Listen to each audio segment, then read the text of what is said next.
Hey, hi, hello. Welcome to episode 98 of Trail Society, produced by Free Trail, brought to you by Rabbit. I'm Corinne Malcolm, And I'm Hillary Allen. and we are short of Keely for the intro and outro today. We had to do a last minute kind of intro punt to whatever day it is, Friday, because Miss Hillary Allen was having a little bit of a food poisoning episode yesterday. How you Oh feeling? How you God. feeling today? Empty and very hungry. Literally empty. I am Oh my God, it empty. was it was really bad. We'll not go into details, but I think life stress and like some travel, I think finally caught up to me. So yeah, very appreciative. But we've got like an awesome interview with Claire. So at least I was, like present for the, like reading of the interview questions and things like this, not actually present for the interview. I like to be on a fly on the wall for that anyways. Corinne usually just take such a good job and handle it so well. So Yeah, I still, yeah. it's great. It'll be a treat. So yeah, if you're listening, a little run a show. Hillary and I are going to recap Gorge weekend, which was Mhm. wonderful. We're still like just PNW spring is popping off. So we'll talk about Gorge, some other race results, and then we've got an amazing interview with registered dietitian Claire Shorenstein, and we'll dive into that in a little bit. But first, you talked about travel, catching up with you. You made a last minute pivot to all of, you texted me and you're like, can I get into canyons? What about Gorge? What do you think? And I was like, why don't you just text Dylan? I bet you can get into Gorge. So you went to Gorge Waterfalls, a race that you had sworn off previously after having a hard 100K day there a couple of years ago. You went back to Gorge this time. Tell us a little bit about like making that decision and what you ended up doing. Yeah, so okay, to be clear, like Corinne, well, first of all, we switched places. Like I was on in your neck of the woods and then you were in Colorado. It was pretty funny for that weekend. But yeah, so I love that race. Obviously, like Dylan and Daybreak Racing, they've done such a good Dylan and Run Free Trail, they've done such a good job with that event. And I think I had a hard time just with the 100K distance. But I didn't really feel ready to do another 100K. And so I kind of pivoted. I was going to do this race, like a more of a local race. I was going to do like a low key race, Peterson Ridge Rumble. Um, but unfortunately, it's kind of a welcomed like segue from our last episode that we talked about like trail safety. Um, Unfortunately, that stuff is pretty real, and I was actually dealing with that stuff in real time. Ugh. Unfortunately, I was having some issues from someone actually who I had dated, and some dealing with some unwanted just harassment that kind of kept on getting worse and worse and worse, and to the point of just, having to block means of communication, and to the point where it felt like things were mailed to my house. It felt very like a violation. And there had been some instances where he had showed up unexpectedly and Oh, that's scary. very scary. And not to mention, so I'm trying to like keep it together and like, running is usually my safe space and it's something I love to interact with the community and support like local races or small races. And it's also, my profession. So I take it rather seriously. So to have this kind of impact things, it was a little bit, it was unfortunate is, and very stressful, emotionally stressful is something that takes a toll on the body. I think that was what's been happening lately, especially yesterday.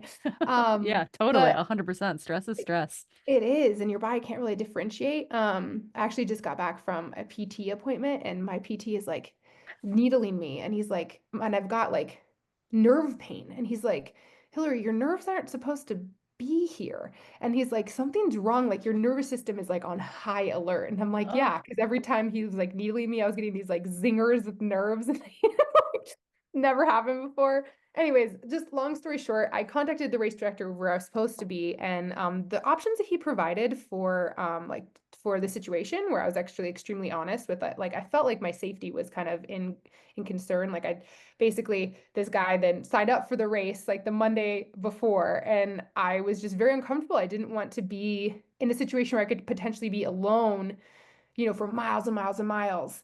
with this And person. so it's yeah. And so I basically was like, hey, is there a solution? Can we do this? I'd still like to come out to your race. And the solutions that he presented really weren't satisfactory. So I made the decision to go to, I know like the trail community at the Gorges is amazing, even though I wasn't doing the 100K. I don't know why I didn't think about this option earlier of just doing the 30K or the 50K in general at this Gorges race, but that's what I ended up doing. I ended up doing a 30K. I like ripped it. We'll talk about this later. And I was like, I think with all the stress, I didn't like really let it sink in until after the race, but it turns out it was like exactly what I needed. But Heck, it's always as uncomfortable as it is, and as like emotionally uncomfortable, I think, as I felt in that situation, having to pivot last minute. Corinne, I think I told you and I was really honest with what was going on.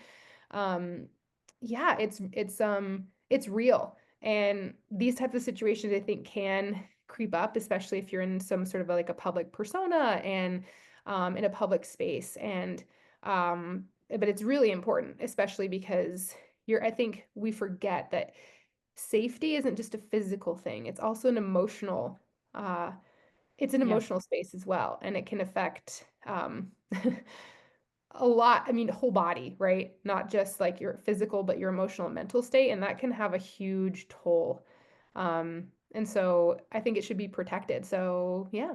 You protected it. You went to Gorge. You had a great time. You got to do a 30K and rip the sub ultra band-aid off, and then you got to go for like a great looking shakeout run with Harmony the next day. That Yeah. looked Oh super my fun. gosh. Oh my gosh. And oh man, I was so sore because I've been running like I've been protecting my ankles and like not running on like super uneven terrain because I was dealing with that post tear wear and this is like the first technical race that I'd done in a long time, technical trail. And then after that, I like ran super confident. It was awesome. It ran really fast. Like there was a whole group of women together, like working together, and it was awesome. Like third through sixth were like we're 4 minutes apart. And we were just, it was so cool to just be like boom, boom, boom, boom. All of us were there. And then but my lower legs were wrecked, Corinne. They're still sore. I like literally couldn't walk downhill on a concrete surface, like no stabilizers without Well, my muscles this being like, this what are is we great because you were actually signed up for the 30K and the 50K, and you did not run the 50K on Sunday, and it seems like that Nope. was definitely the right call. Definitely the right call. I know my little ankles, they're strong now, but oh man, Those stabilizers gotcha. they did.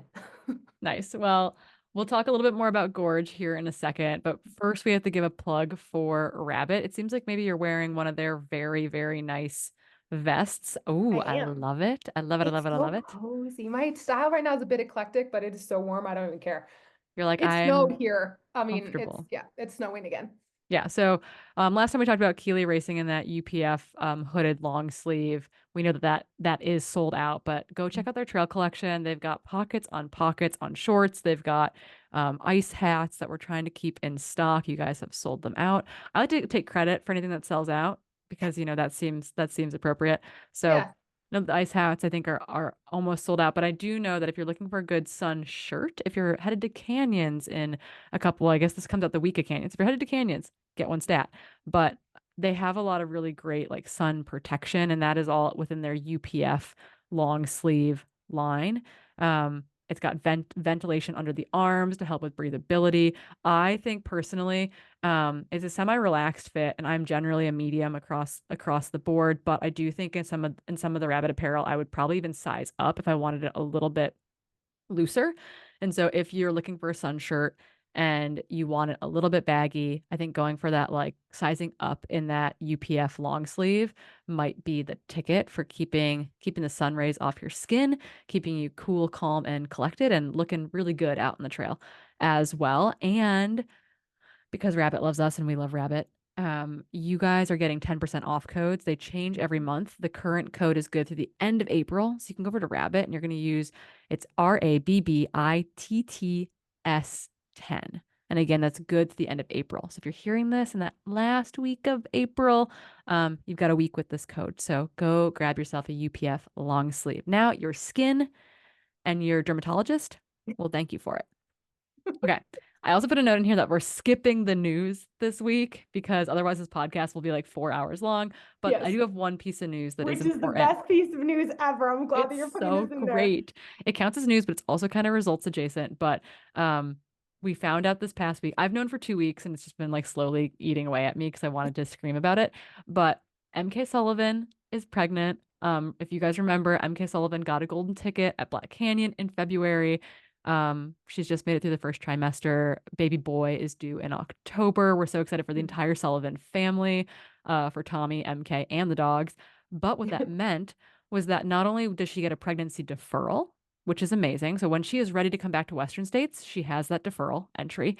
But the ticket, because it was a golden ticket, it still had the opportunity, and it's before May 1st or whatever, still had the opportunity for that ticket to roll down a spot. And so guess who was sitting in the wings waiting for that ticket? Mm. Abby Hall. Oh, So cool. And she's been Abby like, it's been so cool because like she has just working been hard. persistent. Yeah, like I mean, to finish fourth and then there and then at Chianti after running like I mean that bull I mean gosh Chianti was like brutal in different ways but Yeah. like oh man I think it's awesome and if you read her little post about it it's cool she's like I always knew it was like meant to be and She's like, yeah she's like, I had a feeling it was going to happen somehow. And it just took racing 225 kilometers for it to happen because she did. She finished just out of that three hmm golden ticket spot um at Black Canyon, and then again at Chianti finished fourth, and that ticket did not roll at Chianti at all. And so that did give, this ticket from MK rolling, and MK actually got to call Abby to tell her, which I think is also very hmm special. So congratulations to both of you, to MK and the baby, and to Abby Hall getting to go back to Western States. We are freaking thrilled. So yeah I think Abby's got all her long runs now yeah, already she's done. She's ready. She'll actually she's be at ready Canyons. Cordis, her husband is running the 100 mile at Canyons hmm Endurance Runs coming up. So you might get to see Abby and Cordis bopping around the Corinne will you Canyons be over Trail. there at Canyons I will be. I'm excited to be there. I'm going to crew Annie Hughes in the 100 mile, and then I'll be bopping around the course supporting all of our friends in the 100K, having not slept at all. So it's gonna be sweet a good time. yeah Ultra weekending. yes Um, okay, we're gonna talk about Gorge a little bit more. yeah Okay. And you can walk us through the 30K a little bit, but just to kind of the high level recap is that Anna Gibson is our queen. oh yeah Um, it's done. We've decided. Second overall, first yeah woman, new course record, freaking yeah phenomenal. she did Camilla awesome. Camilla Noe was second. I feel like I remember her when she was like a high school runner, a Bozeman gal, super fast. She's done some trail stuff. She's done Mhm. there's a race on the Bangtail Divide in Bozeman. I remember when she ran that and I was like, "Oh shoot, this girl's gonna be Mm. good." Mhm. And then Kristen Schindler, who I think you actually spent some time with in the We race. ran a lot of the race together. It was like probably not until the last maybe 5 miles that we kind of like, yeah, she established a gap and yeah, it was so fun. We had so much fun. We had like so many conversations out there. It was great. She gave me glitter for Yeah, the since next she had day. glitter. She had glitter on, and she also was Mhm. out course marking earlier in the week. So Yeah. that was just Yeah. like really cool. On the men's side, real quick, Nicholas Lightbody takes the win, Joshua Taylor takes second, and David McKay in third. It sounds like there was a bit of a drag race going on the women's side. It seems like Christina Randrup was like just off that group. Christina told me that she could see you guys for forever and was just hmm like it took so long to close. And so hmm she was very happy when she actually like was able to latch back on to you Yeah. guys, but it just seems like it was a good race from the gun for everyone. Yeah. Yeah, we were all like really close, but that course is like actually kind of hard to tell like where you're at because it's constantly there's not like a lot of continued up or down and it's a very like twisty turny, so you can't like really tell how far ahead someone is. Yeah. Yeah, But I'm glad you guys had a good solid race. While there was camaraderie, there was no hand holding, and no, everyone fought to the line, which I thought was really freaking cool. super cool, yeah. We got to give shout outs to the 100K that was on Saturday That of was so fun to watch. I bet it I'll was do that every awesome. day. I haven't sworn off 100Ks. I will just watch them. Yeah, exactly. You can be a spectator and a supporter and a crew person. The big deal with the 100K is that it was the long distance world's hmm team qualifier. So the top two men, top two women would get tickets to that team. I think that team will be 5 or 6 men and 5 or 6 women. Resumes were due that weekend or the 15th, I want to say, of April. And hmm then they'll name that team at the end of the month on April 30th. So hmm we'll report back on the official team namings. But on the women's side, Shea Aquilano led Just all led day. from the gun, led from the gun. She was running so strong all day long. Like it didn't seem like she let up at all. She's And I mean, 23. what? She's 23. Oh my goodness. Oh my gosh. And It's so she's run more 100 miles than I have, that's for sure. yeah, me too. Oh my gosh. It was impressive though. Like she just ran a super even, like obviously, just very even day. I think she even like pulled ahead even a little bit at the end, which is, it can be hard with like a series of out and backs too, because you see your competition. Yeah, she super solid, incredibly hard worker, is lives in Boulder now. She Hmm. had Hmm. an internship at Brooks out of college, which was really cool to have her here for like 6 months and then moved home. And then she's out with the trail team in Boulder. I think Hmm. she lives with Andy Wacker Yeah, she and does. Harley, Yeah. that's so cool. I love that. Yeah. Yeah. But 20-minute course record, 9:14 is blazing fast. The Hmm. course has changed over time a little bit. It was a full out and back when I ran it. Well, when it was a golden ticket race, back, we'll call it back in the day in Right. 2016. Dating myself a little bit here, but it's changed a little bit. We like we did that big climb and descent that you guys do in the course. We did Mm-hmm. that twice Mm-hmm. in the beginning and then at the very end of the race. That's where Keely and I actually like cemented our friendship, was us chasing each other for the final 10K of it. So Oh count your man. blessings. The current finish into Cascade Locks, I think, is a lot faster and a lot more It is. friendly. Yeah, yeah, Um, yeah. but Jade Bellsberg, have to give this gal the best, like crazy kudos in second, 9:27. Interestingly, because Canada's world team qualifier, she's a dual citizen. Canada's world team qualifiers were last, like end of last summer. And so she, within basically a 12-month period, has qualified for the vertical at Worlds, the classic mountain at Worlds, the short distance at Worlds, and the long distance at Worlds. Oh And my so gosh. I don't know what she's going to race at. She's going to race for Canada at Worlds. I don't Yeah, know what she's going to race yet, but she will probably race more than one distance, which is also like such a badass move. I know. It's so cool. I love it. She was awesome. I got to like because she was crewing her partner for the 50K, so I got to hang out with her and yeah, watch her race and then like chat with her. So yeah, that was super cool. But then, then that leaves open a second spot for Team USA for Claire Claire, Rose, and that was who's her first 100K. I know exactly. We talked. She was on the panel for the Run Free Trail, just like the live YouTube thing featuring the 100K racers, and she's like, "Oh yeah, like let's it's like leap into the unknown." She just crushes it. Claire, it was my first 100K back in 2016 too. So welcome to the unknown. But I love that, and I do actually. It was really interesting. I was talking to Clara, Seattle gal who was out doing the filming on course. She was Oh helping Ryan yeah. Thrower capture all that content, and she apparently was like following Claire. And Claire was Hmm. just asking how Trayson was doing, her partner, who we'll talk about here in a Hmm. second. She's like, "How's Hmm. Trayson doing?" And Clara was like, Claire, you're kind of doing really good right now. So why don't we focus on that? Like, why don't we focus on like you not getting caught by fourth? Like, what? Let's go. Come on. Yeah. You were still racing, so I need you to continue to run fast. Yeah. And so it sounds like she actually like looked back at one point and fourth had closed to her, and she kind of had to like re-engage in racing and push through to finish. So finishing third, 9:34, but got that second ticket to Team USA. So she will also be going to the Pyrenees in September, which is Oh yeah. so freaking cool. There's a Yeah. lot of like people talked a lot of like crap, I guess, about like Gorge being the team qualifier because like it doesn't like what's going to replicate the Worlds course Yeah. well. But I think being able to name the team so early also allows these athletes to train with specificity for Worlds, which hasn't historically happened with the Hmm. US team. The teams oftentimes are named like pretty late and it's like, cool, Worlds is in 6 weeks. I guess I'll figure out how to train for it now. So I Hmm. do think that that gives someone like Shay, who we know is a really good like flatter ground athlete. She had a good day at she got disqualified, but had a really good run at um Run Rabbit Run 100 mile in the fall. So she does have some mountain chops. She was on the last Worlds team in Hmm. Innsbruck, but it gives her time now to focus on specificity for Worlds. And I think that I wouldn't count her out in throwing down in Yeah. September. So I would agree. And I think it does. It gives you time and then just to like, recover and then have like a designated block, right? Like more specific to the trails over there.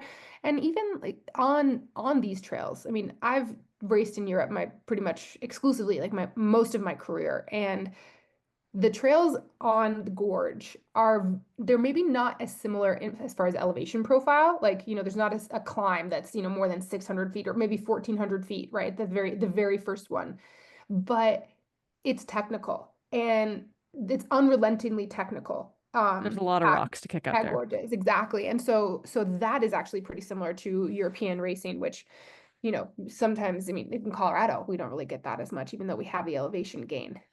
So yeah, I think it's interesting and it's good to know right now Yeah, who's going.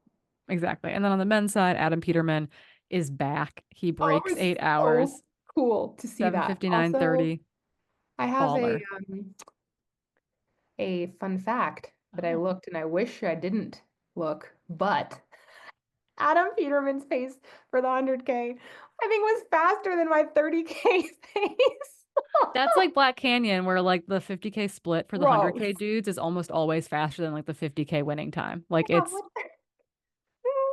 it's yeah, insane. It's just, I mean, it's humbling, but it's just, I mean, I have to laugh about it, but it's just impressive. And it was just like he just looked like he was floating out there. It's so good to see.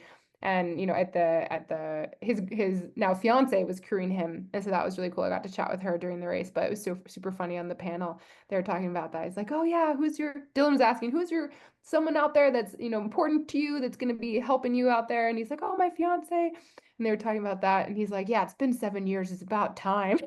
It was just really funny. yeah, Um, they're yeah. cute. And Aaron will be racing Canyon's 100K the Mhm. week this comes out. So Adam will be returning the favor, crewing her Nice. there. So Mhm. excited to We see love them that. both in Auburn. Trayson Knopp, Claire Rhodes' partner, finished in second in 8:05:16. Not a first time 100K athlete. He's done really well at Black Canyon in the Mhm. past. Actually, like just missing a golden ticket there. So super, super solid run for Trayson. They both actually just had really good days at Chuckanut back in March. Mhm. And then maybe surprise of the day Yeah. was Philip Royer running 8:19:30. He was missed on most previews because his ultra sign up is like kind of like, I don't want to say meh, but it's kind of meh. Like it's like nothing. It was his first 100K and he lives out on the East Coast. I think he's in the Boston area. And Mm. I'm not pooping on the East Coast, okay? Like the No, East no, Coast no. has got trails and it's rowdy and it's way rockier than anything we run out here.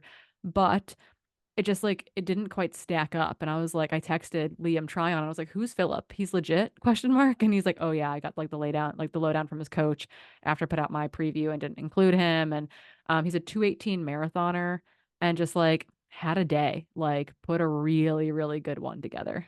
Maybe Yeah. he's like swearing off 100Ks after this, but was really cool Maybe. to see. But we'll give and then we'll give Forever. a special shout out to my athlete Jeff Colt who finished in fourth. Yeah. I can't take credit for Oh, his run because he's very talented and he works very very hard. But they all worked so hard the whole time, and I think he finished like 40 seconds behind Philip. yeah, he So was so close. He was running super well. And it was yeah, really cool to chat with him beforehand. yeah. So seeing these guys and gals put it together was really really cool. And then last but not least, the 50K. Sarah Alabin takes the win, and uh Tarek Noda, Alex King's company, put out a really cute video about her, and like it's got this voiceover from the panels, and she's like, I'm just not a very confident runner. Like I don't really know that I'm good. And I was like, you're very good. You're incredibly talented. We all know that you're incredibly talented. But she's from, I think, Trout Lake, Washington, like kind of middle of Mm. nowhere over by Mount Adams. Um, I think she ran Black Canyon 100K, but did not have a good day. Mm. Maybe even dropped. I don't remember. She's like she hasn't been hit or miss, but like it's like she's got the talent. We just need to put it like she needs to put it together. Mhm. And this was great to see her run a really fast 50K. Taylor Bacon finished second, and then Christina Randrup, your Brooks teammate, doubled Mhm. back Yeah. and secured a third place Pretty as her awesome. final big back-to-back kind of training weekend for Miwok 100K. Nice. Got to run with her this morning as she, again, even fatigued, tried to kill me at Discovery Park. So Christina, someone will tell you that I talked about you on the podcast, and again, it's mostly to give you all the kudos. On the men's side, Josh Potvin takes the win. He and Liam, I think, like had a quite a tight battle. Liam Myro, Portland guy. Um, Good to see It him was super running trails. tight. They were It running was together like most of just the stride for race. stride. Yeah. And then it was only a couple minutes at the finish line. I think it was like maybe like 3 or 4 minutes at the finish. Yeah. And then Adam Loomis, who's run the 100K here before and is more, I think, a 100K, 100-mile guy, was third, a little ways back of the two. So kind of just like hanging out by himself in a lot of ways for that Mm. final podium spot. But really cool to see people continue to show up and throw down at this race. So Hmm. kudos to everyone at Gorge. I have a couple more shout outs that we have to get through. I was at Desert Rats dying Yeah. because it was like 85 degrees and negative 10% humidity, and it was sunny and there's no trees, and like I had to buy sunglasses because I'm from the Pacific Northwest and I forgot to bring Oh sunglasses. gosh. Oh my I gosh. like my eyes hurt so badly. It was a whole thing. I was like such an amateur. I had to go buy sunglasses. But I got to volunteer out at the 100 on one of the 100K aid stations. And if you guys haven't So cool. volunteered in a hot sack at a race, go do it. It's so much fun. Yeah. Yeah. Put it in your schedule. Find a time in your schedule to do it. It's I mean, it's I like was well at worth it. the aid station for a lot of the time, like the Cascade Lock aid station and the 100K. It's like where they do this big out and back. Yassine's aid station is so Oh dope. my gosh, they had a pickle like chandelier Fountain. fountain. It was insane. Like it was so good. He did such a good job. He's like dressed in a suit, of course. His little van is there. It was top notch. It was Yeah. great. I got a ginger ale and a champagne flute from him last year Hmm. during the Those are 50K. still there. Coca-Cola. Now it's pickle juice. So Ooh, fancy man. I love it. But yeah, so volunteer. It's really, really fun. I did not get to see the 50K or 21K racers out at Desert Rats, but I did get to see the 100K racers, and it was super sweet to watch folks crush. But kind of running through some quick results. Tabor Hemming destroyed the 21K. hmm. I just got her newsletter. She's not running Boston. She'll be running the 50K Nice. at Canyons. So we'll see her race this upcoming weekend as well. And then in the 50K was probably maybe like the most stacked race of the weekend. And that was won by Allison Baca, again running under 4 hours. Just Mm, like that mama is fast. she Like is so I know she's training for UTMB, but holy cow, is she really freaking fast. fast. And then she's like running and her son is like mountain biking with her. It's really cute. So very much like squad goals Yeah, coming from the exactly. Baca household. Good. It's good. And speaking of mothers, Ashley Brosovin Yeah, finished that was so second. cool. Her first race back. Yeah, really cool to see. I feel like one of the last things I saw from her was like her running a mile on the track like while pregnant, and I was like, oh, you're still way faster than me, and you are like 8 months pregnant. Oh my gosh. And then So I have to give a shout out to Sophie Lynn. She do is, you know her? yes, I trained with her. She's amazing. It was her first 50K. She was like, she had like Claire Gallagher out there crewing for her, a couple other people from yeah, just like from this area. Um crewing for her, and she just did awesome. And she's an Olympian. So she's from Australia, and she was a triathlete, and she was an Olympian. She went to the Olympics last year. She's just a crusher, but this is like she's more short distance. She's got so much speed.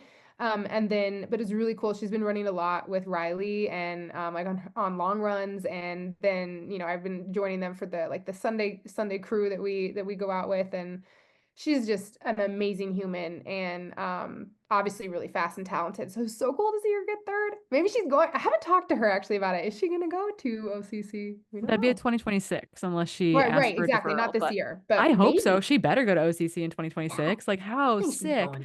Oh my goodness. Okay, so Sophie Lynn goes to OCC in 2026. If Eric Lagerstrom runs well at Canyons next week, he would also get a 2026 spot into Oh my gosh. OCC. And we'd have like a triathlon takeover, which would be so fun. Like that triathlon Let's life do it. I mean, takeover. is this telling that Iron Man because they're taking over UTMB? I'm just kidding. No, I think we I'm just have just like kidding. I'm the kidding. I'm trails where kidding. all the cool kids hang out, and so they're all No, burnt it's out on their true. It's like true. their other sports, and they Come on come over. But to the dark I'm side. just making a bad joke about, what is this? Mm, Is there some incentive? We don't know. no mandatory tattoos in trail running. So I mean, you should have tattoos because they're fun, but no mandatory Uh, like emblematic tattoos. this is true. Although run the rut, people do that. I haven't gotten the rut tattoo yet, and it's like probably in the cards. So we'll Oh see what gosh. happens in September. Um, okay. Last thing from Desert Rats, Lottie Brinks crushed the 100K. Her sister-in-law, Kareth Arnold, was there crewing her. And then Lottie will be at Canyons crewing Kareth in the 100K. So really cool family. The sister-in-laws crewing each other. They finished like almost hand in hand at Western States last year, I want to say, because yeah, they both had hard days, but they like were still in the top 15 and ran really like pretty darn well. But yeah, I think they might have finished Western States together last year where they like found each other out on the trail and just kept running. So cool. Oh my gosh. Um, Final shout outs go to Mad City 50K, which is the US Road 50K Championships.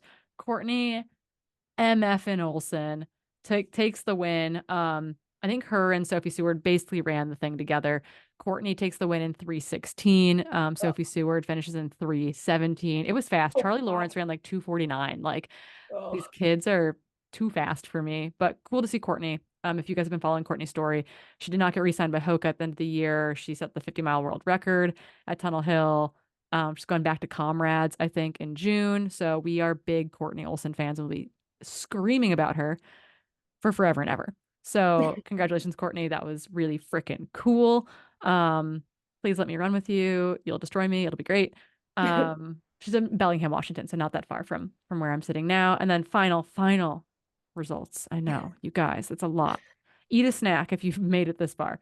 Um, Lake Sonoma Marathon and 50 miles this weekend, and want to give a big shout out to Tara Dower, who took the win in 7:36. The course changed in 2023, and this is a course record for the current edition of the course. Big change between 2022 and 2023, and the 2023 onward course is a little bit slower, so 7:36 Mhm. is pretty darn fast on it. Lindsay Allison took the win in the marathon in 3:46, also just Nice. screaming fast. So Fast. huge shout outs. Okay, Mhm. we've made it to meat and potatoes, and I need to introduce our amazing interview today. And I probably said her name wrong in the top of the podcast. So, Claire, if you're listening, I apologize.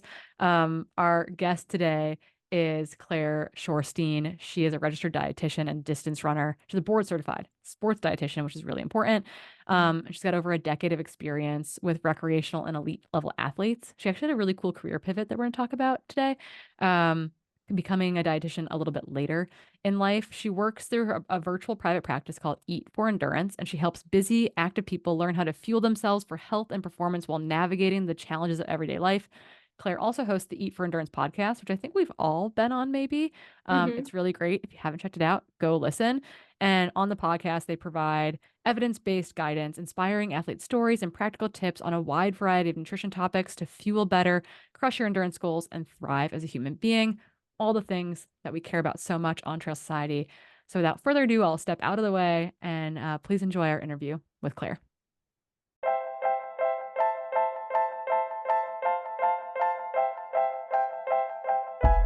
Hi, my name is Claire Shorenstein. I am a registered dietitian and a board certified sports dietitian. I'm also a distance runner. I love the trails. If you're watching this, you can see me in my lovely local redwood forest. I'm out in Santa Cruz, California. And what else about me? I love arts and crafts. I love to sea glass hunt. I'm obsessed. Pretty much every one of my runs on the beach gets destroyed by sea glass hunting. I run like 2 miles in 90 minutes because I'm just looking for treasures. And yeah, that's a little bit about me. I was about to bring up sea glass if you didn't do it, so Oh, I'm glad you touched on it. it's a problem. It's a problem. If you follow Claire on Instagram, you will soon learn about her love of sea glass and the artwork that can come out of it, which is super, super cool. And so while we're going to spend a lot of time today talking about nutrition and the burning nutrition questions that we get in our DMs and into our society slams somewhat frequently, we want to first like back up a little bit because you do love trail running, you love being an endurance athlete. So can you walk us through your relationship with running and nutrition and how your relationship with running has evolved? Yeah, absolutely. So I started running when I was in high school. I kind of got convinced by a friend after a bad breakup. She was trying to cheer me up. She's like, "Why don't you come running with me? Come to the cross country team." And that's how I entered running at the age of 15. And it really wasn't until later in life, in my 20s, that I was living abroad. I was living in London, and I hadn't really been running all that much, just here and there. But I think I got dragged into like a corporate 5K or something like that, one of those like, Morgan Stanley challenges or some ridiculous thing. And I was like, oh yeah, running, that's actually really fun. And London has this amazing running culture. And so I kind of got hooked into it and went to like the local 10Ks, and you know how it goes. And then I signed up for a half marathon, and then I finished it much faster than I thought. And I was like, oh wow, this is amazing. I signed up for the Paris Marathon, and then that was kind of like I caught the bug. And yeah, it was later on that I found the trails, and I always kick myself because I grew up here in Santa Cruz. It's just the most beautiful forests and beaches and amazing places to run. And of course, I never did any of that growing up. Now take advantage of it now, so it's good.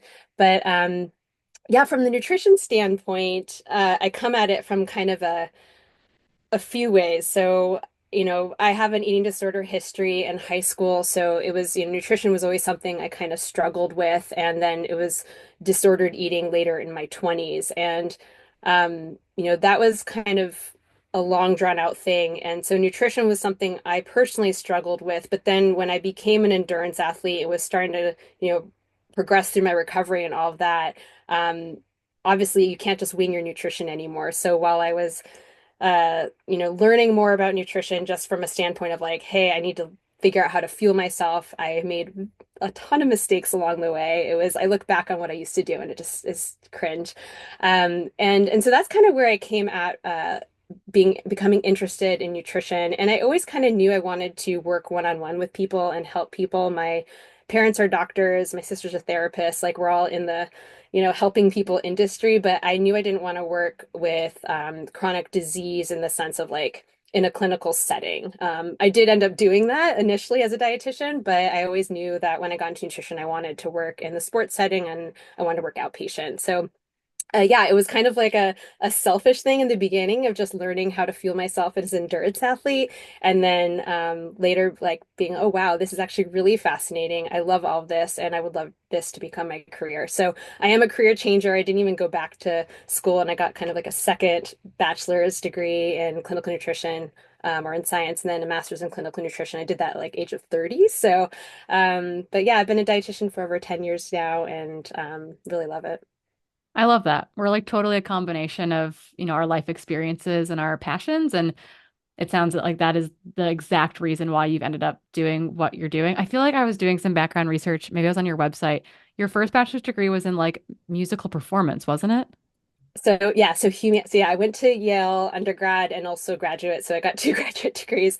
My first one was really not very useful. It was in oboe performance. But yeah, my bachelor is a bachelor of arts. It was in humanities, and I kind of focused on art history and music. So yeah, totally opposite. This is why I had to essentially get a second bachelor's because I did not take any science other than like the ones that they forced me to. So I was like that person at Yale taking like, astronomy for poets and physics for like science losers or whatever. I don't know what they call it. Yeah, And it's rocks for jocks. It's like the Rocks for yeah. Jocks. Yeah, that was me. The most ridiculous part of it is like I think I had always convinced myself because my parents were like these uber science people. And they, my dad went to MIT. They both have like 1 trillion degrees. They're retired internists, but my mom was like a researcher at Harvard and all of this. And I think I always convinced myself I was a more of like an artsy humanities type person, but actually I love science. And I think I was just really denying myself of that all along. So yeah, I think about it, I'm like, oh, I could have been a surgeon. Because like so as an oboist, you make your own reeds, you're really good with your hands. Like I love arts and crafts. I do a lot of things, like very fine detailed work. And I'm like, oh yeah, I probably should have been like a surgeon or something. But nutrition's great. I'm happy with my choice. But yes, it just took me a little while to get there. Yeah. Well, as a former double reed person myself as a bassoon player growing up, Uh, I see your that's love of right. I oboe forgot and that about you. That's yeah. right, because you were We on my show and we Yeah, talked about that. we can go way back on the double Hmm. reed instruments. Well, we brought you on today because we get a lot of questions, and this is a little bit of a grab bag. And I think it's mostly couched in like the supplement world. We're going to talk about carbohydrates as well, because while carbohydrates have been a fuel source for as long as we have been humans and as long as runners have run, it feels very much like a hot topic right now. So a little bit of a grab bag. And I think we'd love to start it off kind of in the supplements family Hmm. broadly. I was thinking to myself as I was working through questions, I kind of joke like you'll ask a professional athlete or you'll hear a professional athlete talk about like the supplements they're taking. And they're like, well, I only take, and then it's like 12 things. I only take, and you're like, iron. No, it's like, it is a list. It's a grocery list of supplements. So I'm wondering, as an RD, just to kind of level set with us, do you think that there's like a baseline, like set of supplements that is safe for the general population, that is safe for the endurance athlete population? I mean, I know that's a can of worms, and I know that that is a very complex question, but as opposed to the grocery list we get, is there just like a basic like subset of supplements that endurance athletes could be like, yeah, maybe these are things I should think about adding to my pantry? Yeah, and So it is a big question. And like with anything, the answer is it depends, and we have to individualize it, right? Which are like, Yes. everyone rolls their eyes, right? But let's dig into that because I'm definitely like a food first, but not food only dietitian. And I know many of my colleagues are the same. There's a time and a place for supplementation. And there are a number of supplements that do have good research behind it, or, are mo or I hate to use the word like safe because all supplementation comes with some form of risk. And certainly comes with risk if you're not getting one that's third party tested, and we can get into that. But there are lower risk supplements, but it really depends. Like there isn't like a list that everyone should be taking these five things or whatever it is, right? It really just depends on who you are and what's going on, and what if do you have deficiencies, what are your performance goals, all of that, right? So what I always like to start with when thinking about supplementation is, number one, what problem are you trying to solve? If you're feeling great and all your blood work is spot on and everything is going well and there are no issues, which, okay, let's face it, like very few people fall into that category with endurance athletes, or at least the ones I work with. But let's just say, for the sake of argument, that's the case. So it's like, okay, well, what problem are you trying to solve? Like, if you truly have all the foundations dialed in, so diet and sleep and stress and your training and everything, and we're looking for that like performance edge, like, yeah, maybe we'll look at a handful of supplements that are well researched, that are potentially effective. And then depending again on what sport you're doing and how long you're out there for and what's going on, like maybe it's appropriate for you. So yeah, so thinking, is it necessary? And then yeah, is it safe? Is it permitted in sport? So if we're talking about a pro athlete, a collegiate athlete, like someone who truly needs to worry about what they're putting into their body, are they potentially being drug tested? Like we need to think about those things, right? So really making sure that you are supplementing with something that's NSF certified for sport or informed sport or just third party tested, and paying attention to what is on a banned substance list and all that. So that's an important thing. You want to think about if there's scientific evidence that the supplement actually works. So with something like that, and we'll circle back into like what are these specific things that we're talking about, but I like to use like a multivitamin as an example because if you're talking about someone who's getting like an adequate diet with enough variety and they're really like meeting all their nutrition needs, like there's no actual performance benefit to taking something like a multivitamin. Mhm. Now, again, when we think about modern real life and what's actually happening, there are a lot of people that have nutritional gaps or they aren't getting enough variety in what they're eating. And maybe if you're taking like a quality multivitamin, maybe it's pretty low risk. Maybe that's not such a bad thing. Doesn't mean I'm necessarily like saying everyone should take a multivitamin, but just as an example, so is there scientific evidence that it works? That's another question. And then like the last thing I would say, I mean, you mentioned, okay, people are coming in with these laundry lists of supplements. Like, what other supplements are you taking? I can't tell you the number of times I get people coming in who are taking, like, for just as an example, iron and calcium at the same time. I'm like, what are you doing? Like, those things interact with one another. And so, or they'll just be taking vitamin D for years and years because some doctor at some point told them to take it. So, it's also like what are just in the context of all the things, like what else are you taking? So I like to kind of start from that foundation of like what's going on, why are you doing it? Are you trying to take something because it's like this shiny new object and something you heard about and it's super trendy and everyone's taking collagen and everyone's trying ketones and whatever it is? Or do you have like an actual need and you're trying to solve this problem? And have you already like tried the lower hanging fruit?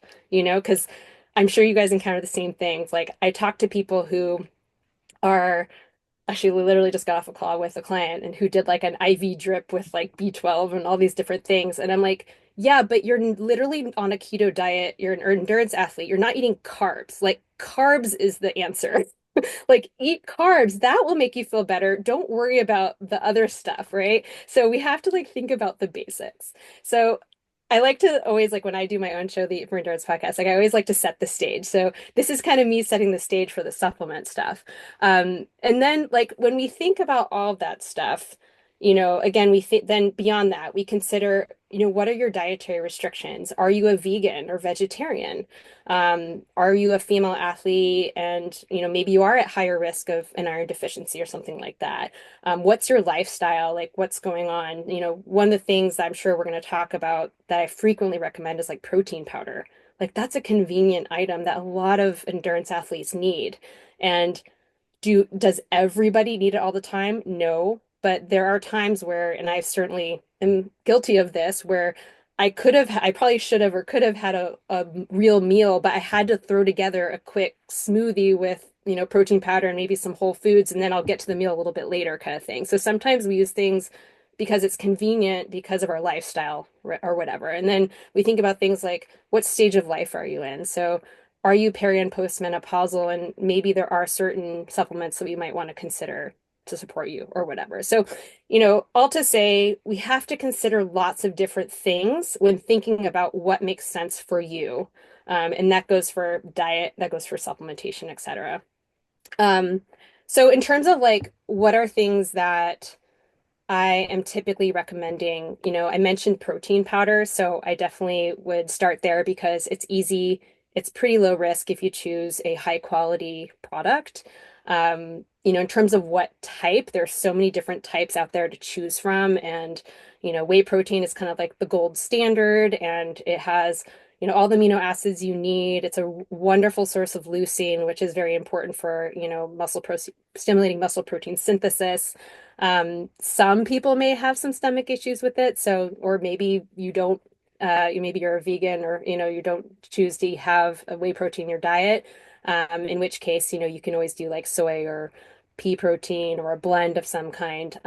So that one's, I'd say is a pretty standard one that almost everybody I work with tends to use. And the thing that I'd say to watch out for, is that sometimes we overuse it. So I will see people who are having it multiple times a day.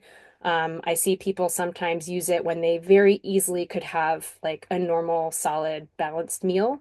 And so I just kind of, being careful, like it's really, really helpful, but not overusing it. And I don't want to use the word lazy because we're all so busy and whatever, but I do see people who are just relying a little too heavily on it, and you're missing out on a lot of the other nutrients that actual like whole food protein can provide. Yeah, and I know so I've I been want to talking for a while, so I'll stop. yeah, no, I was gonna say let's back up on protein because Yeah. protein powders and protein in general is something that we Mhm. wanted to talk about. And so Yes. as a supplement that you do recommend, Yeah. i.e. a protein powder, protein is definitely a hot topic as well, particularly within endurance athletes. And I think it's Hmm. because maybe until more recently, endurance athletes seem to have probably historically undersupplemented protein. It seemed to be believed that endurance athletes did not need as much protein as, say, power sport athletes, Hmm. etc. And so it's come under scrutiny recently, and we're seeing those numbers go up. And I'm wondering, just kind of in your practice and what you've seen in the literature, where do we currently stand on protein? Is there a general recommendation? Because we hear a lot of different numbers thrown out, right? We hear it based on body mass. We hear it based on like, oh, just try to get 100 grams a day or whatever, blanket statements, blanket numbers. And so I'm wondering from your side, not on protein powders quite yet, but just on Hmm. protein generally, if we're looking at an endurance athlete, particularly in this case, like a female endurance athlete, Yep. what should our goal be for protein on a given day, on a given training day?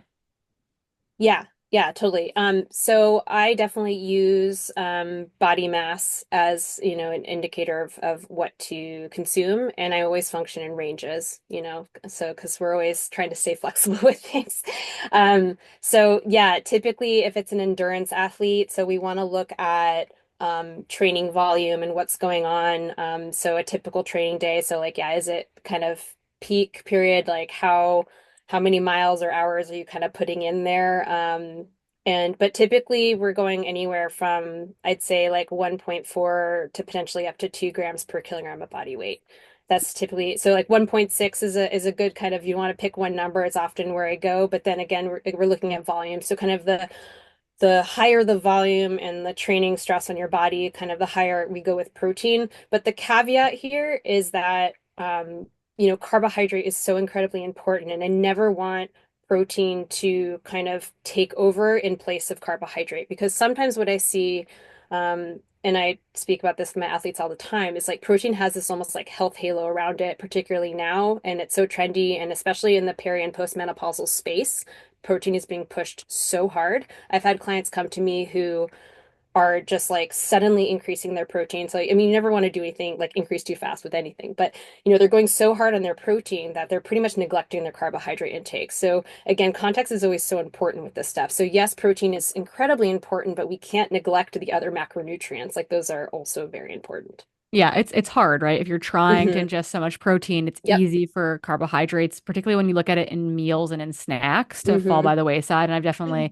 remember when Steven was racing bikes still, and protein was becoming a bigger focus for them as endurance athletes. Like I think that he actually had some racing issues where he like wasn't getting enough carbohydrates in through the day, and that was turning up in these 90-minute races, which is a whole nother thing. But it's interesting that you say that because like we used to say like zero point 0.9 to 1.2, and all of a sudden we're talking like 1.4 to 2. That's a big difference, which is I think exciting, but Yeah. it's a big change in comparison to what we've thought about for protein for a long, long time. I guess I'd love Hmm. to maybe bridge from there as far as like it is. You mentioned that there are a lot of protein powder options as Hmm. well. And that can be, I know personally, like overwhelming and paralyzing, where I'm like, Yeah. do I want the grass-fed whey isolate, or do I want the plant-based pea protein, or this thing has pumpkin seed protein in it, or whatever, like crickets. I don't know. There's so many options and so many things. And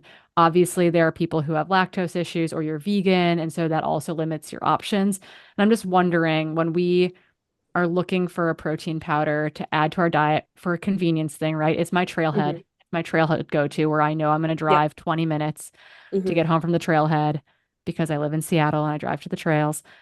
I like getting that thing in the car is so important to get me home, to get me to that meal. And so when I'm going to the store, I'm going to the feed, or I'm going wherever to order this third party tested, hopefully, Yeah. protein powder, what should I be considering? And then what are those kind of differences as like there's probably a hierarchy of like maybe what is the best, but then what are other really good options for folks?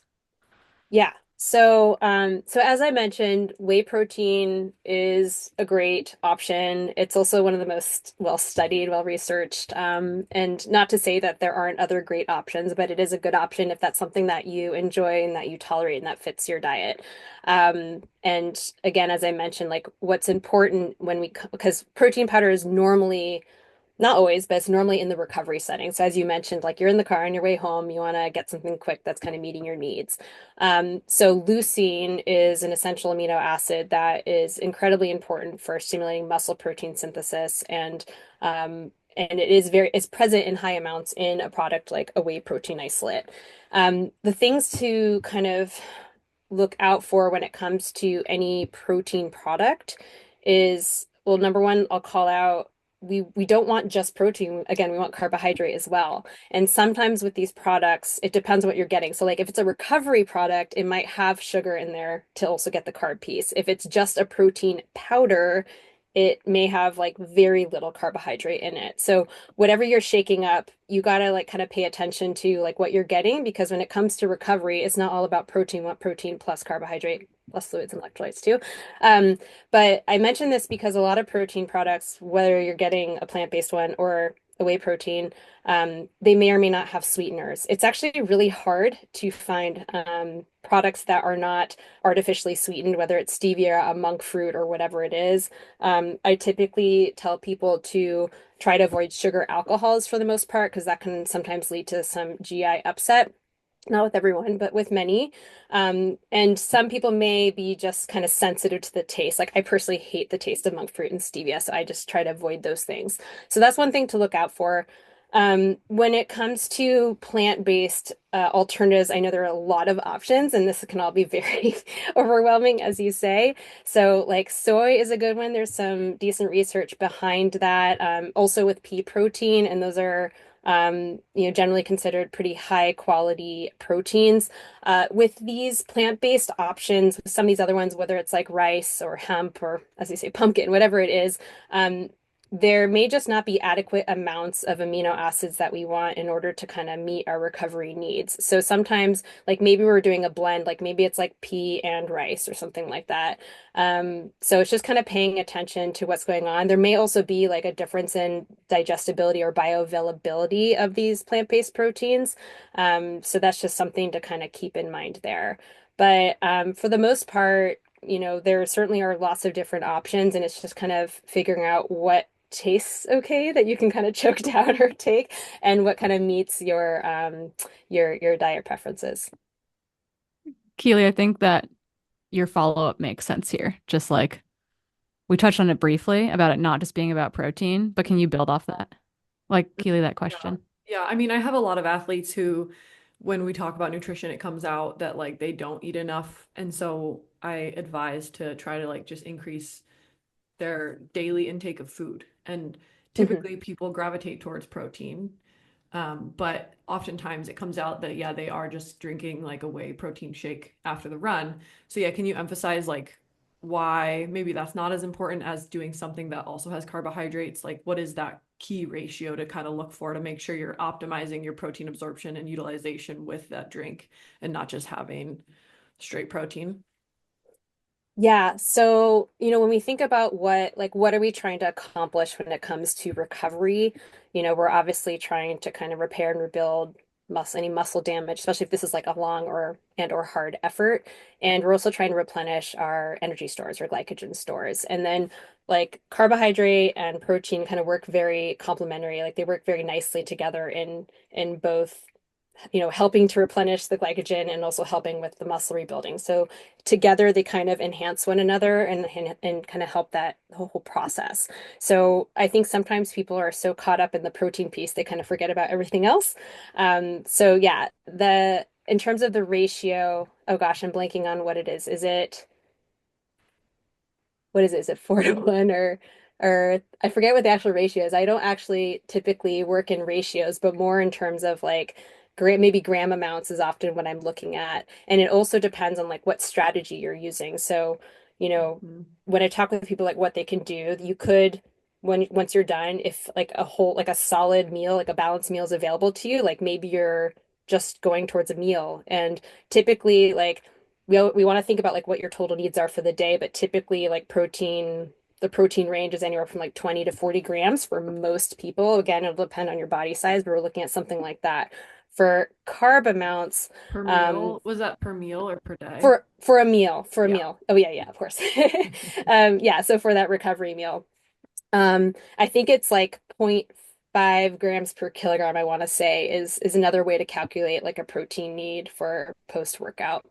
Um, and yeah, the carb piece, like another way of doing this is, if you are, let's say you're coming from a trailhead or your appetite is suppressed because you just did this hard effort, like maybe you're doing the shake, or what I always like to say is like, can you do like a whole food based smoothie? So maybe you're using a powder. Like I personally love using an unflavored whey powder because it's really versatile and then you can like throw it in and do whatever you want with the smoothie. And maybe you're adding like fruits and maybe you're putting berries in there and getting some polyphenols like antioxidants, or putting other things in, and you can really bulk that up. And you could put oats in there for extra carbs or whatever you're getting in. So you could do something like that and then have a bigger meal like 60 to 90 minutes later. Another way of doing it is having the protein shake and then you're just adding additional carbs, like you're having a bagel or something, because it's really easy to hit the protein piece by using like a protein powder supplement. But unless you're really throwing in lots of stuff in there, that's the carb piece that can be harder to meet. Mhm. So maybe we're just including carbs on the side. Yeah, So and that's yeah, why certain products like the Scratch Recovery drink mix or the yes, Goo Recovery drink mix is exactly. already in that like 3 to 1 or 4 to 1 Yeah. ratio. So you're getting some of those carbs on board. But you're right. Like so we make our own drink mix at the house because Hmm. we're I don't know, I don't want to say we're hustling though. Like we make our own like more in-based drink mix basically. But Yeah, what my yeah. husband has started doing for his recovery drinks, because he likes this like whey isolate, is that he'll Hmm. mix the whey isolate and some of our like, X amount of grams from Mhm. our carbohydrate drink Perfect. mix. And I'm like, it totally works. It's Yeah. totally a budget version of doing something, but it gets the job done. Yeah, totally. I'm all for budgeting these I mean, days. one thing I always see people do is like they're slamming those like core power, those Fairlife Oof. shakes, and which I don't like personally, but because again, it's like that fake sweetener taste. But if you look at it, it has almost no carbs in it. So I always have to remind people, I'm like, okay, if you're gonna do that and if you enjoy those, then can you have a banana or a bagel or something else with it that's getting those carb pieces? So I mean, I think like the overarching message, and this is pretty much always my message, is like there's no one way to do any of this. You can kind of reach the same goal through so many different methods. It's just kind of figuring out what works for you. Okay. So staying in the gym culture family, I'd love to ask you about creatine. If you're my iPhone algorithm, you're getting a lot of targeted ads. And if you're listening to this, you're now going to get targeted ads specifically for creatine gummies. I apologize again. I just keep saying it over and over. But, and I've always thought of creatine as kind of like a gym bro thing. Hmm. But from talking to some of my friends who are my age or older, I just turned 35. A lot of them are like very hyped on creatine for a number of reasons. And I'm just wondering why creatine might be beneficial for endurance athletes when we think of it more of Hmm. like a power sport and a bodybuilding supplement, and why it might be beneficial for women specifically. Yeah, so just to specify, it's creatine monohydrate that we're supplementing with, Yes. not another form.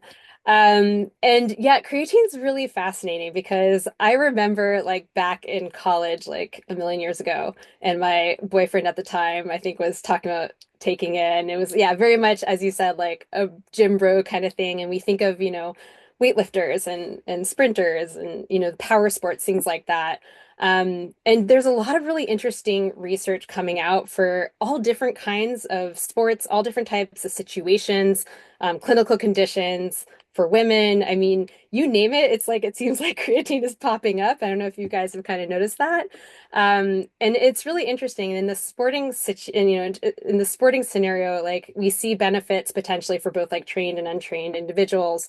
Um, all over the board. But yeah, in terms of women, I mean, I think it would be helpful just in case people are not familiar with, just to kind of back up and explain like what creatine is and just give a little background there. So, creatine is a compound that comes from amino acids. It's made in the liver and the kidneys, and we do have it naturally occurring in our muscles, in our brain. Um, and it's used for short bursts of activity. So think a quicker energy source than carbohydrate, but it just doesn't last as long. So that's in part why we think, like, weightlifting and power sports and stuff like that. And we can get it in the diet, especially if you're consuming, meat and fish and poultry. So it really is like those animal foods that we're getting. And research shows, though, that like the benefits that we're seeing across the board, like we just can't get that in the diet. It's really through supplementation that we're getting that type of benefit. And what's interesting as well, and where a lot of times I'm recommending, it's for women, but it's also for people who are following a plant-based diet because we're getting creatine through mostly animal foods. So these, plant-based folks likely have lower creatine stores and will see kind of a greater benefit by supplementing. So yeah, so one of the kind of historically well-known benefits is it's how it increases lean body mass and muscle strength.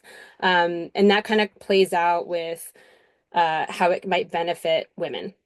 So when we think about how may it benefit women, especially in like peri and postmenopause. And we think about as we age, we see a decline in our lean body mass. So it's believed that it can kind of help attenuate that. So that's one reason why we might see a benefit there. There's some help in terms of reproductive health. So for instance, during pregnancy and delivery, that might be, that's kind of, again, all of this is like emerging.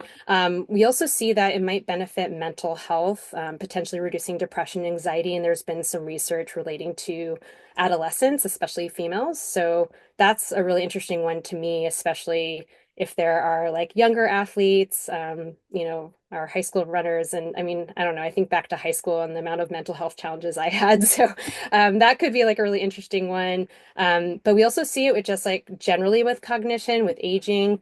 It might be helpful with like concussions and neurodegenerative conditions. That's both in men and women. So yeah, there are lots of different things we see there. And then for endurance athletes, like specifically. That is a little bit more of an emerging research area because we don't really have specific research, at least to my knowledge. You guys can correct me if you've seen something, but relating specifically to distance runners. But we do see some research on, say, like the benefits relating to recovery. And this can be like generally, it could be relating to injury because of creatine's antioxidant and anti-inflammatory effects. We also see some research out there that's talking about like enhanced glycogen synthesis and improved muscle cell hydration. And those are, of course, very relevant to endurance sports. And we may also see some benefits to performance in endurance sports, and it's related to an enhanced mitochondrial function or aerobic capacity, as well as thermoregulation. So there's kind of like a lot out there. And as I said, like I feel like every day I see something new pop up relating to creatine and more reasons to potentially supplement. I will say I haven't personally tried it yet, but it's really like I have a whole jar of it like kind of sitting and waiting. So I'm actually really curious to try it myself. Have you guys tried it yet or no? No, but I'm like actively getting on the Yeah. bandwagon, I Yeah, I think. know, me too. My friend Sarah Paxson, who's an amazing PT and mom of two and an athlete, and she just turned 40. Hmm. She's like all about it. She like sent me home with a Yeah. baggie from Yeah. Chuckanut of like some creatine to try. And she's like, and she's a string bean. And so I think for Mm, her to that lean muscle mass factor is a really big deal versus one of our friends who, looks at weights and puts muscle mass on, like actually hmm, had to hmm. like cut her dose because she felt like she was like, it felt like it was too much. She's like, my shirts don't fit quite right. And so I guess that's Yeah. part of it too, like that sensation though of like, ooh, do I want to try this thing or not?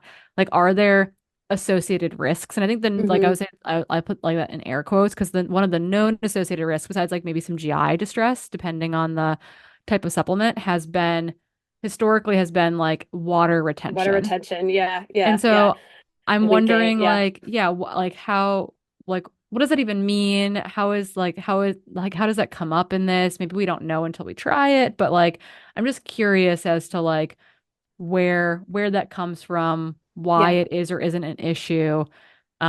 N of one, I guess, might be the best thing though for folks is like try it and see. Yeah, yeah, it's definitely a try it and see thing. The other thing I'd say is it used to be recommended that you do a loading phase before kind of dropping down. So you're meaning like you're taking a higher dosage for a certain period of time before like dropping down to the lower dose of like 3 to 5 grams a day. And now we know that like you can just jump straight into that lower dose. What that means though is it will take a little bit longer for you to kind of feel the effects or whatever you are feeling, whatever benefits you get. It might take a little bit longer for that to happen versus doing the loading phase and then dropping down. But on the flip side, it may also mean that you're potentially not experiencing the side effects as much, if at all. But I do think that it's one of those things where it's like all very individual, like with all this stuff. But yeah, I mean personally with clients that I've recommended this to for the most part, especially with like the lower dosage, they haven't had any issues, but I'm sure some people have. I'm super curious. I'll try it and report back. I've got Yeah. my friend's got an in on a wholesale Okay. momentous account, and so I Nice. was like Nice.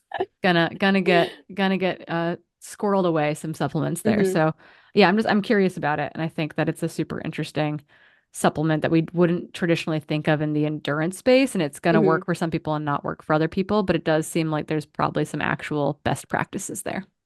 Yeah, and as I said, like even though it's a little bit more emerging, I mean, we can always use more research everywhere, especially in women, but even though it's a little bit more emerging and as it relates to endurance exercise, I feel like there are so many other potential benefits, like whether it's like a cognitive benefit or whatever else, that I don't know, it's worth trying. Yeah, I think that's what Sarah came back to me with. Not because she's a string bean, but because Yeah. I think the cognitive side, she like that was Yep. the biggest thing that she noticed was that she just Hmm. feels a lot quicker Yeah. cognitively, which is a very interesting reason to like bring that into your day to day since we're all hustling and working super hard. It'd be Yes. nice to not like be just like a blank screen. I Uh, feel I feel that deeply as I trip over my words in this interview you're like after a maybe long I day of needed some client sessions. creatine I know. before this. I know, Uh, right? Oh my God. Yeah, no, for sure, for sure. Yeah, and because we're not an MMA podcast, we're gonna skip, I think, ketones today, although we think it's super fascinating. If you know, you know. Yeah, And I think that I one think that we I'm can go into a recommending more anyways. Yeah, we'll go into a more, I think, beneficial topic for everyone, and that is carbohydrates, our favorite macronutrient, I would Hmm. say, around here. We're huge proponents of, eating enough always and making sure you're really fueling the work that you're doing. But we're also in a time period where quote unquote super high carb feels like it's being shouted about, which is okay because we way prefer Hmm. that over like the low carb fads of the last 10 years. Well, that's still there. Let's. Yeah, it is. And there's definitely a culture of ketone of ketosis and being on a keto diet and all that Yep. kind of stuff. Crazier things than that. But for endurance athletes, what does high carb even mean? What does that even look like? Because I do think that there's a lot of confusion as to what that means in practice versus the extremes we Yes. see in media. Yeah. So when we're kind of like our general recommendations, as sports dietitians or just as endurance athletes, it's generally somewhere in the 30 to 90 gram per hour range. That's typically where we're functioning with obviously the more intensely and the longer you're working, like the higher. So, if you're running an ultra or you're doing a long course triathlon or whatever you're doing, like we're typically in that 60 to 90 gram per hour range. And if you're doing a shorter distance race, maybe that 30 to 60 is appropriate. So, like when we talk about high carb fueling, you know, to many people, and especially my client population, where I'm like constantly trying to convince them to even get to 60 grams an hour. To them, maybe like 80 or 70 or 90 certainly sounds really high. But I think in the context of what we're actually discussing, we're talking about going over 90 grams an hour because there's been more like historically, it was thought that 90 gram per hour was kind of like that uh tolerable upper limit, you could say. Like that's what the GI system could handle, and that's all we could kind of absorb or use without having GI issues. But, more recent research has established, especially among cyclists who, of course, don't have that lovely jostling of the stomach going on, like us runners, that, there's like 120 grams or even higher kind of happening. So I think for the sake of what we're talking about, we're really in that 90 plus area. Yeah, I think that's super interesting. Do you think there's a gendered component to it as far as like I Mm, mean, humans are just we come in different shapes and sizes, right? We come yes. in different amounts of lean muscle mass. We come in different needs in that regard. And I'm wondering if there's any kind of clear or even anecdotal gendered component to this where it might be, well, we know that like, having part of the reason we've gotten to go higher on carbs is because it's not just glucose, it's glucose and fructose. And so you Yep. are using two different pathways effectively. But then is there a reason why we might see? I mean, we know that like Katie Scheid and Courtney DeWalter are kind of in that 60 as a top end grams per hour versus we hear, David Roach eating 120 grams per hour at the same 100-mile Hmm. distance. And I'm just wondering, like, it feels like maybe there's a gendered component to this, particularly over Yeah. an ultra distance. I actually did try to look into the research before our call today to see if there was any specific female athlete research on this specific topic. I personally didn't find any. Maybe I didn't dig deep enough, but some the female research is always is lacking often. I found an interesting modeling study, but I mean it was just a modeling study, but it was kind of it was more specific to the marathon and like what it would take to run 2 hours, and was looking at men and women, and it was kind of talking about differences in total body mass. About it was talking about also how women, generally speaking, because they have a little less lean body mass, they have lower glycogen stores and capacity to store glycogen, which is something to consider. And so yeah, I'm not really. To be honest, I'm not really sure. I would imagine there must be a difference. We are different than men, right? But yeah, I don't know. I mean, I haven't personally seen anything, but I'd be really curious if someone has seen something on it. Mhm. Well, I mean, I think we can at least say one thing we know for to be mostly certain is that at the same kind of effort, men are going to burn more carbohydrates than women Yep. because of their leaner body mass. So, Yep. like, that makes sense that they could probably go towards the higher carbohydrate lens. Now, Hmm. it's not like that difference is 20%. That difference is probably closer to Yes. 5 to 7%. So then when we're talking, 60 to 70 grams an hour versus 120, that feels like a very big jump if they're running a similar effort. And so it's Hmm. like, yeah, trying to put that into context of like effort and gender, muscle mass. That could be, somebody who's also biologically female could have more muscle mass than another female, and they could also require more carbohydrates. So I think like there's a lot of factors to your point that go into play, which is really, really interesting. But yeah, I think that 60 to 70 grams feels like kind of where a lot of people that I know are at, including Hmm. myself, and that feels Yep. pretty sufficient unless I'm running like a super fast effort, and then I think you can kind of up it a little bit. But again, that's like higher effort. Like, do you feel like you Yeah. prescribe carbohydrates based off effort at all? I literally today released my own podcast on like if it was kind of in response to a question about like back of the pack athletes, like slower athletes that are always asking me like, do I really need to have that many carbs? And it was all about fueling your effort, not your pace. And obviously what is intense or difficult for you and making it all relative. And so it's like that question. And then the other, like the second part to this in a separate with the same dietitian I was talking to was about body mass and how that affects fueling. Because historically, we were like, oh yes, 30 to 90 grams of carb per hour, regardless of your gender and body size. But then there was a study that came out, and granted it was a small one, but it was kind of putting that into question and showing that larger bodied athletes do actually oxidize greater levels of carbohydrate. So it's kind of putting that whole thing into question and like, oh, maybe you do need to kind of aim more for that upper end if you are a larger athlete. So yeah, it's we definitely want to keep those things in mind. Like if I'm working with an athlete who is really pushing hard and going at a very intense pace, like, we want to push as many carbohydrate as that person can tolerate. And that really is something, but that's the asterisk, right? Like what can you actually tolerate? And then we go in, then that kind of backs up into, okay, in training, how can you train your gut? What can you practice? What can we play around with in terms of strategies? Like what different products or drinks or whatever, what are you using? Of course, in an ultra, depending on the distance, like maybe solid food is coming into the mix. And so there are a lot of variables there that we're kind of considering. Yeah, versus like I was talking to an athlete today who's training for a 200-mile race in Wales, and we were talking about moving time, and she's like, "Yeah, I found this one athlete's file, and I'm pretty sure she went into a pub and had a burger."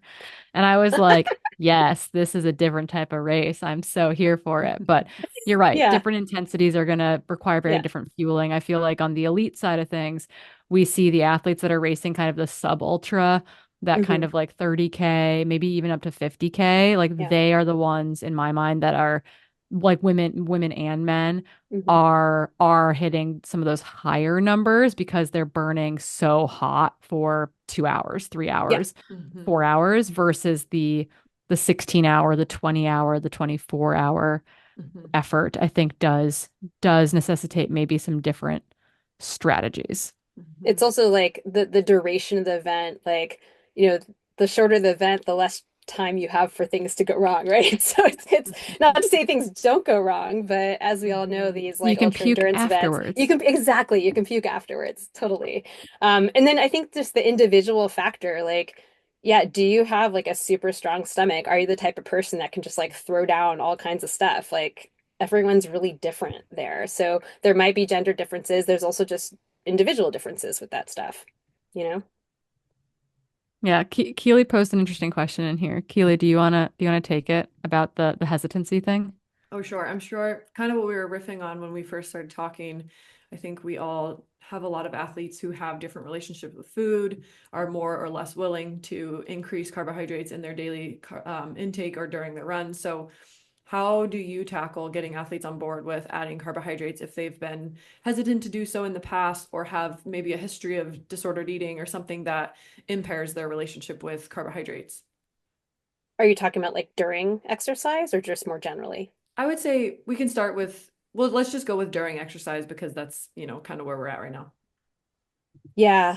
Um, it can be really hard, I think there's a lot of fear. I mean, everyone's really different with this stuff, but especially when there's an eating disorder history, there's a lot of fear. But unfortunately, like the people I get, often it's because something bad has already happened. Like maybe they're coming off of a stress fracture, or they've already experienced kind of the low of underfueling, and they're often at a place where they're like, okay, like I can't I can't keep going like this, and I have these goals and I'm willing to try something different.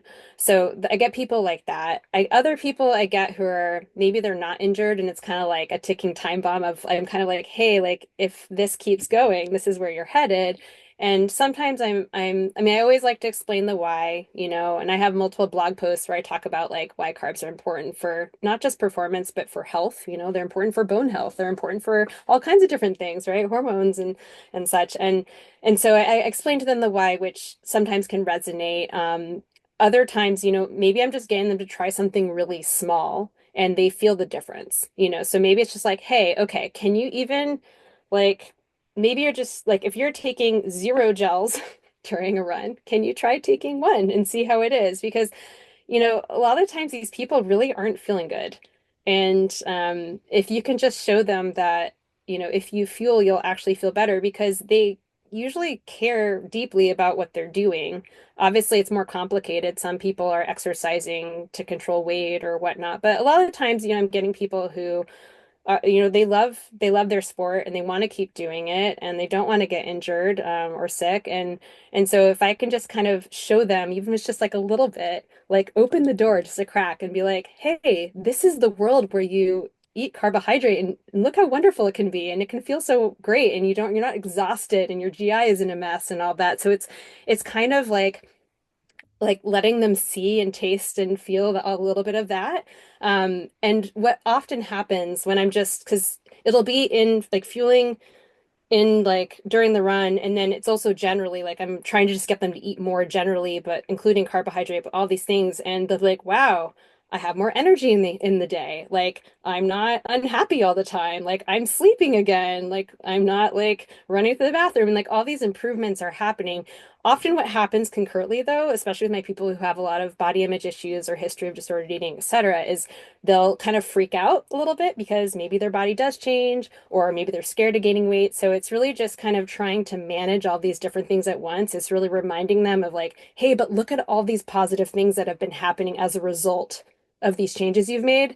And we kind of just chip away at it. But it's really tricky and it's different with everybody.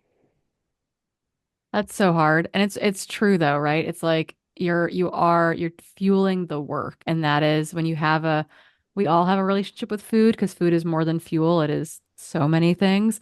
I think that is a constant. Honestly, I think it's easier to like do the fueling on to convince people to do the fueling on the run, like Hmm. from like the athletes that I work with versus the Yes, like, what same. does that breakfast, lunch, and dinner look like? What is that, or it's the like they should be eating that last gel, but they're only 10 minutes from the car. And so they Yeah. don't eat it. And so Mhm. it's Yeah. like, I mean, we've all talked about this. Like that was a big change even for like Keely, Hillary, and I, like realizing that like, yeah, we're gonna take that gel or those chews or whatever it is, Mhm. even though, or I'm gonna finish my drink flask, at the car. Um, even though I'm technically done with my run, even though I'm almost done with my run, because Mhm. like, I don't know, I think we like think that our body knows exactly like, oh, I went for a 90-minute run and now these calories fit into a different bucket. It's like it's all Yeah. the same bucket and we forget that, I think, Yeah. a lot. Yeah, Mhm. or we like forget to think about like it's not just how you feel during the run. It's like how are you going to feel in an hour or two? How are you going to feel like Mhm. later tonight? How are you going to feel tomorrow? Yeah. Like you have like your goals don't just stop the second your legs stop, like you have all these other things that you're doing in your life. And again, this comes back to like who are you? What are your goals? What's going on? If you're like a recreational athlete like myself, like I do my sport for fun and then I'm working and I have my kids and I have all these other things going on in my life and I don't have time to be exhausted and broken and just like a hot mess. Like I just don't have Mhm. time for that. So like it's really important that we're really like prioritizing our nutrition and really like making this happen and yeah, taking a little bit extra. Like I'd so much rather like you take a little bit extra than under fuel. Like Mhm. we need that buffer. I love, there's another sports dietitian named Rebecca McConville, and I had her on my podcast to talk about Reds. She's amazing. And she has this really, really wonderful metaphor she uses for Reds and low and like energy availability about, excuse me, um, about like your energy as like money in a bank account. And so you're like withdrawing and withdrawing and withdrawing. And if you don't like put more in, like, and you're obviously going to overdraw on that account and like everything's going to just shut down, right? And the lights are going to dim and you're not be able to pay your energy bills and all your stuff. So I really like that metaphor and like and kind of along the same lines, like you don't want to, and what she says, like you don't want to have an account balance of zero. You would like to have a little buffer ideally, right? So I like thinking about it in those terms of like not like, okay, well, do you really need to have that gel? Could you get away with not taking it? Like, I guess, sure, but like, it's not going to harm you. If anything, it's going to do good. It's going to give you that buffer, and it's most likely going to give you energy later. So it's like the link I like to make when I work with people is like, okay, cool. So when you did that new thing, like took that last gel, how did you feel later?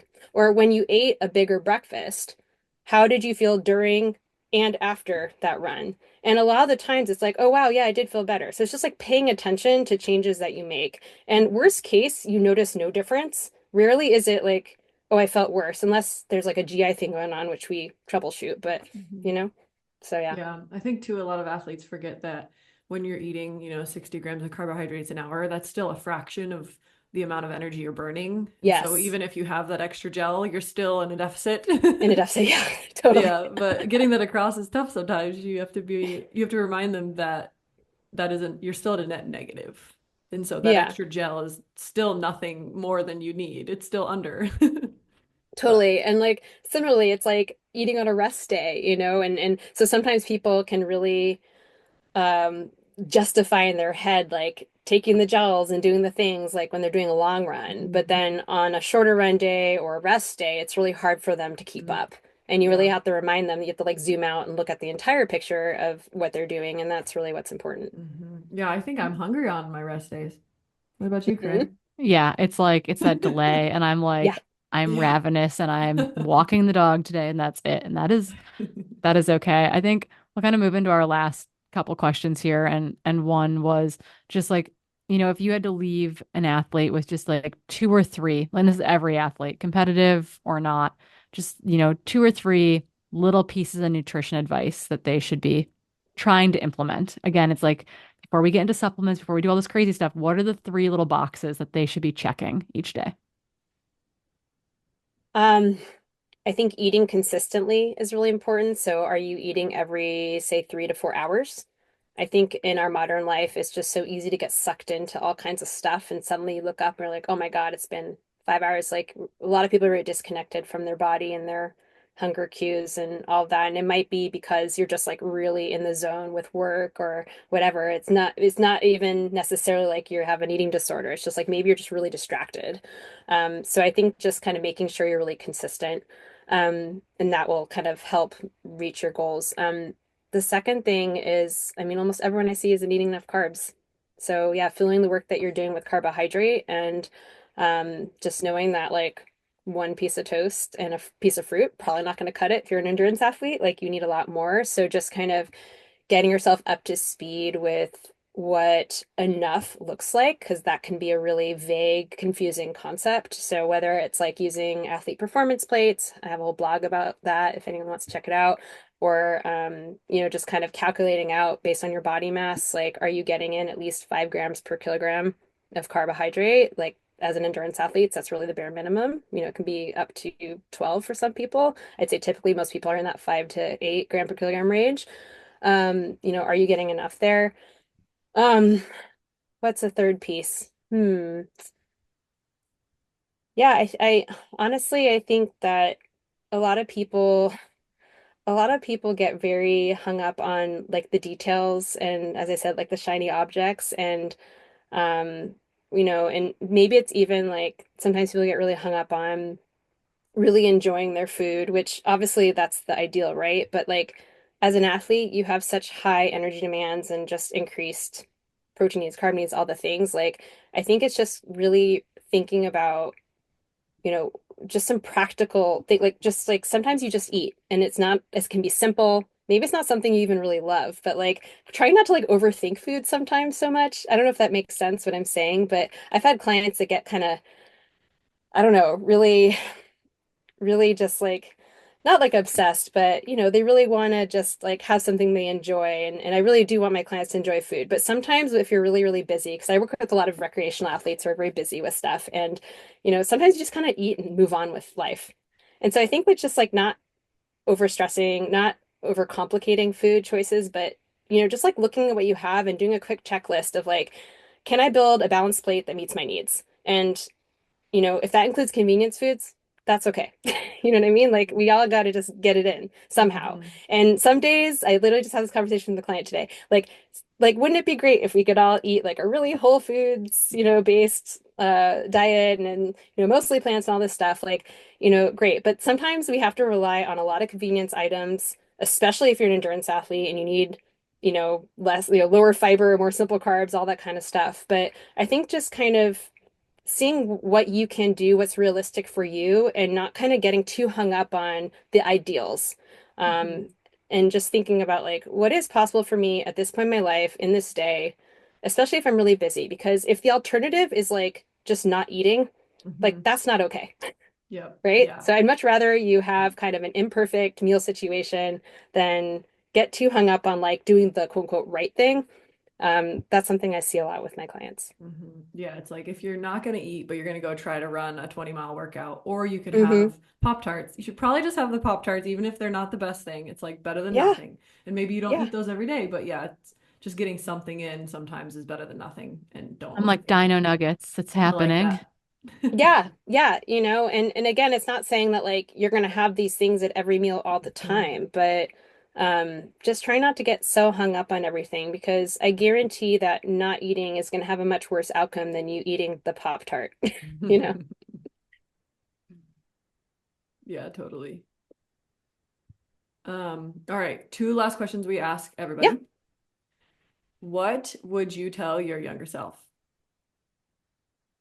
Oh, One thing. it's, it's just not worth all the stress. That goes like pretty much to everything. Stop stressing about grades so much, doesn't matter. Stop stressing about food, it just doesn't matter. It doesn't. It's just, I don't know. I just got so stressed out about so many things. And when you really like take a step back and look at what matters in life, those just weren't it. Yeah, I think we can Yeah. all relate to that. There are things that we thought were just the end of the world Yeah, as teenagers, as in our 20s, as honestly yeah. like as a 34-year-old last year that I'm like, "Oh, no, we're totally fine actually." Before we let you go, where can people Hmm. find you? Where can they get in contact with you? Yeah. Where can they find the podcast, Instagram, all that jazz? Yeah. So I have very consistent branding. It's Eat for Endurance across the board. So it's eatforendurance.com. It's Eat for Endurance podcast, Eat for Endurance on Instagram. You can come find me. I work one-to-one with clients. I have a really cheap membership, which is just like super fun. And yeah, Awesome. Thank you so much for your time today, Claire. This was so thanks for fun. having me.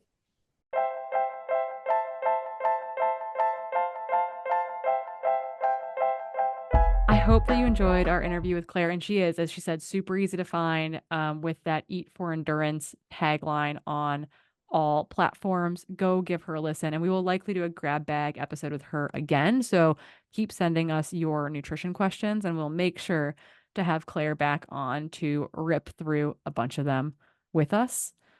Before we dive into before we dive, I'm stuttering. I did have a stutter as a child, so this happens sometimes. Before we dive into Society Slam, we do have to give one more shout out to our phenomenal partner this year. That is Rabbit. You got to protect that skin. Go get one of those UPF shirts.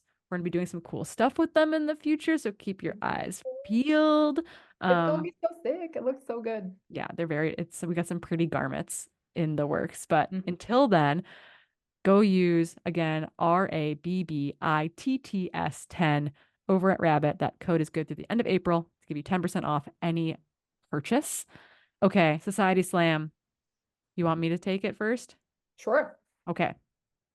Clearing my throat. I'm sure that was nauseating for those listening.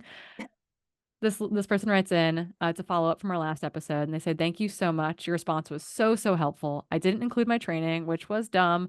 I'm running between 55 and 80 miles a week with about 7 to 14K over. Okay, getting after it. Um, they say I love this volume and the amount of time I get to spend running, but I don't want to drive my body into the ground. I have also tested for H. pylori, which we brought up to this listener who's got some iron deficiency, and they're negative, so they can rule that one out. It sounds like it's time for me to experiment with meat, and that'll at least give me some answers about whether or not there's something else going on.